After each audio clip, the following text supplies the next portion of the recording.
ঝুলে আছে এবং কেন এটা মানে অগ্রসর হচ্ছিল না সেটা নিজের চোখে পরিচালনা দেখার ইচ্ছা ছিল, তো সেই জন্যই আসা।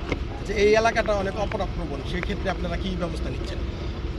আপনারা জেনে খুশি হবেন যে আমাদের ওইখানে অলরেডি একটা থানা হচ্ছে এই প্রজেক্টের ভিতরেই। তারপরে অলরেডি আজকে আমি ব্রিফিংয়ে দেখলাম যে পুরো এলাকাটাকে আলোকিত করার জন্যে বন্দোবস্ত করা হচ্ছে এবং সিসি ক্যামেরার বন্দোবস্ত করা হচ্ছে। এবং বর্তমান যে ওসি সাহেব এসছেন তার সাথে আমাদের কথা হয়েছে, আমাদের প্রায় 4-5টা টহল টিম কনস্ট্যান্টলি থাকতেছেন, যার জন্য গত 1 মাস ধরে আপনি যদি দেখেন প্রবণতা অনেক কমে আসছে। এই আবাসিক এলাকার মধ্যে বাণিজ্যিক কোনো স্থাপনা হওয়ার কোনো সুযোগ আছে কিনা?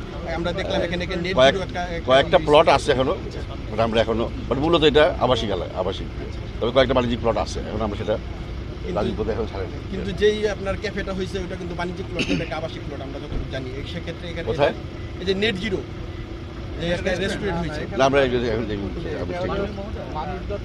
আপাতত ইয়ে করতেছে, এটা কোনো স্থায়ী কিছু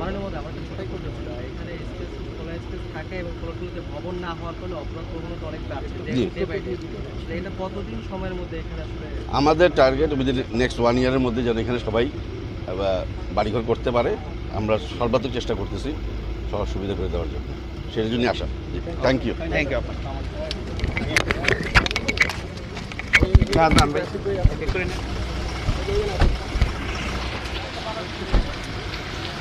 তাদের তাগিদ দেওয়ার ব্যাপারে আপনার কোনো চিন্তা আসছি পরিদর্শনের জন্য।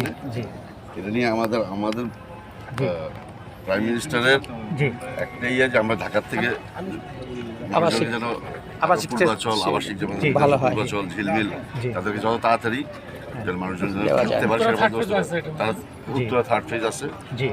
আমাদের এই প্রজেক্টগুলি যত তাড়াতাড়ি সম্ভব মানুষজন যেন থাকতে পারে, সেই কী ফ্যাসিলিটিসগুলি আছে সেগুলির জন্য। আচ্ছা, ইদানিং আমরা বেশ কিছুদিন আগে লক্ষ্য করেছি যে এখানে অনেকে কাজ ধরার কারণে অনেকে জমি বিক্রি করে দিয়ে পূর্বাঞ্চলের দিকে আগাচ্ছে, ওটাকে কেরানীগ্রস্ত ওইটাকে আর উন্নত ঝিলমিল থেকে তারা না বিমুখ কেন? সেটা হয়তো সেটা আমি ঠিক বলতে পারবো না, কারণ আমি এখন আসছি সব দেখতে। নিরাপত্তার অভাব। জি, পূর্বাঞ্চলের থেকে বরং এটার পার্সেন্টেজে অনেক অ্যাডভান্স। এখানে কাজ কাম, স্ট্রাকচার, লোকজন বাড়িঘর, প্ল্যান পাস, দলিল করা, সব দিকে পূর্বাঞ্চল থেকে অনেক আগে আছে, অনেক আগে। এটা কিন্তু একটু পয়সা লাগা ভাই, আমি এটা বলতে পারি পূর্বাঞ্চল থেকে। এটা মানে আমার মনে হয় যতটা আমরা জেনেছি, এটা যদি আপনার যারা জমি কিনেছে তারা যদি কাজগুলো ধরে মানে তারা যেন যত জলদি কাজ ধরে, আমরা সেই ফ্যাসিলিটিটা দেওয়ার চেষ্টা করতেছি। কারণ আমরা বেসিক ইনফ্রাস্ট্রাকচার যদি না করে দিই আমরা, তাহলে তো ওনারা ইন্টারেস্ট হবে না।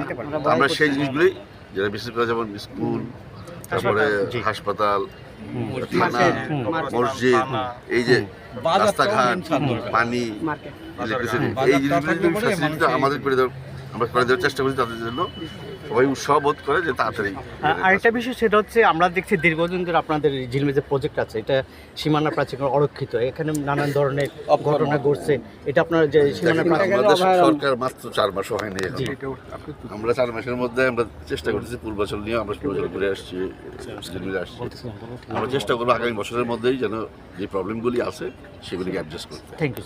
আসার কারণটি